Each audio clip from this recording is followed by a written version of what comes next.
When I was 12, my mom finally started trusting me to be home alone. We lived in this picture-perfect, quiet town where you could walk alone at night without a second thought. My parents felt totally at ease leaving me for an evening. It was a weekend, my older sister was out, and my parents went to hang with friends. They left me $20 for pizza. It was the dream night for a 12-year-old. Video games, food, and the entire house to myself. I was completely obsessed with the James Bond games on the PS2. After beating Nightfire for probably the third time, I ordered a pizza from Jana's, a local spot just down the road. The delivery guy showed up. He was maybe 30, with a long, messy beard, glasses, and a black trucker hat. I paid him and gave him the tip my mom told me to. But then, as I was closing the door, he asked, "You alone here?" A chill went down my spine. I lied, trying to sound confident. My parents are on their way home, and shut the door fast. I ate my pizza, put the leftovers away, and went back upstairs to start another game. Agent Under Fire. A few hours passed, and around 11 p.m., the doorbell rang. I figured it was my parents, so I ran downstairs, calling out, "Mom? Dad?" But it wasn't them. A man's voice answered softly from the other side of the door. "Hey, I need help. I need to use a phone." I froze. Every instinct screamed that opening that door was a terrible, terrible idea. I started backing away slowly, trying not to make a sound, hoping he wouldn't know I was there, scared out of my mind. But as I started up the stairs, he banged on the door, his voice suddenly urgent. "Wait, I saw you. Please." The glass panels on the door. He could see my silhouette. I bolted to my parents' bedroom, my hands shaking as I called my mom. The moment she heard my voice, she sobered up instantly.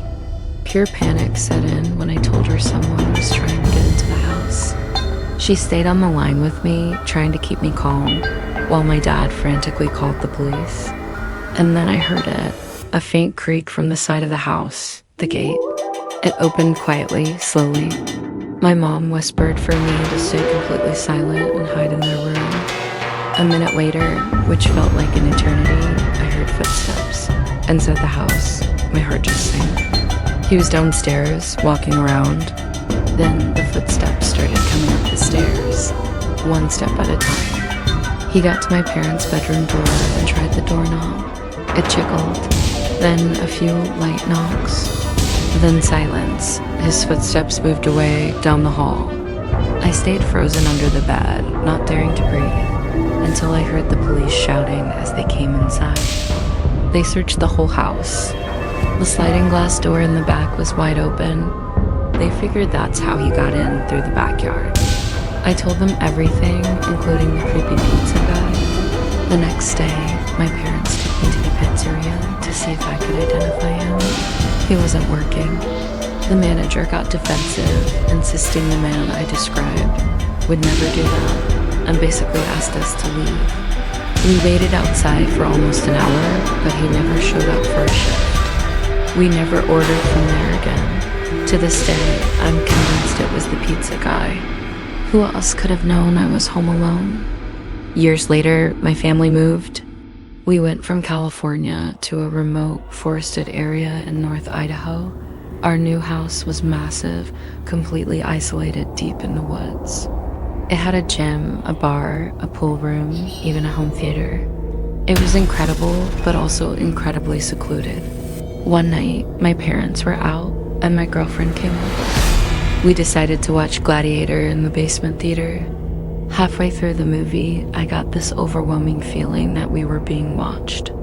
The giant windows behind us just looked out into pitch black woods, and I couldn't shake the creepy sensation that someone was out there. She left late that night, and I went back downstairs to turn off all the lights. As I turned from the theater room toward the big backyard window, I saw him. His hair was wild, his clothes were dirty, and he had this huge, disturbing smile plastered on his face. In his hand, he held a knife, and he was tapping the blade softly against the glass. Tap, tap, tap. He just watched me. He didn't move, didn't even blink. I slowly backed away, my mind racing, and flicked off the lights in the next room, plunging the basement into darkness. As I did, he started walking slowly, following me to the next window over the sliding door, that same horrifying smile never leaving his face. The knife kept tapping. Just then, headlights swept across the yard. My parents were home. My dad, seeing the state I was in, grabbed his rifle and went out to search the woods. My mom pulled me aside and whispered that there had been a few break-ins recently in the area. The description matched the man I saw. That night, I heard it. A soft tapping sound from directly below my bedroom, right above the movie room where I'd seen him. The tapping continued for weeks. Sometimes I'd hear footsteps on the roof, but I never saw him again. Not until winter. My parents had to travel for work, and given what happened, they left me with a shotgun for protection. One snowy night, my dog suddenly went crazy. He stood at the front door, growling and barking furiously.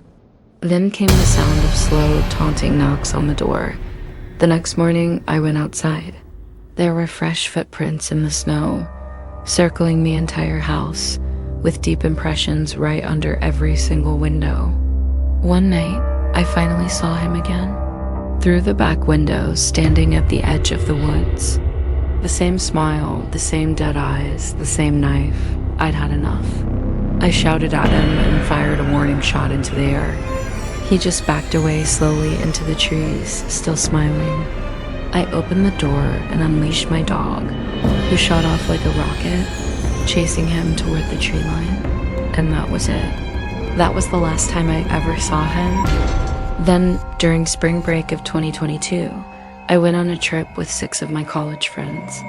We rented a cheap cabin in a remote part of South Carolina.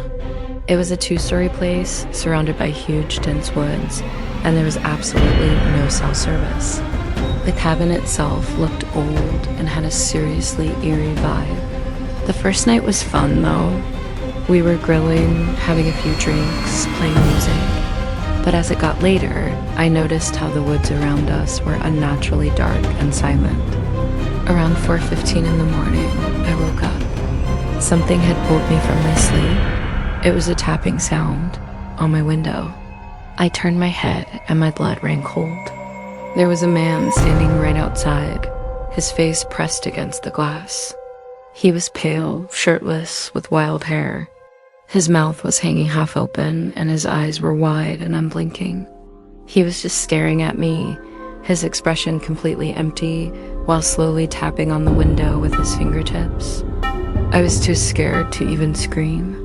I whispered for my friend Matt, who was sleeping in the other bed. He gradually sat up, and as he flicked on the lamp, the man vanished back into the darkness. In an instant, the whole cabin was awake, everyone panicking.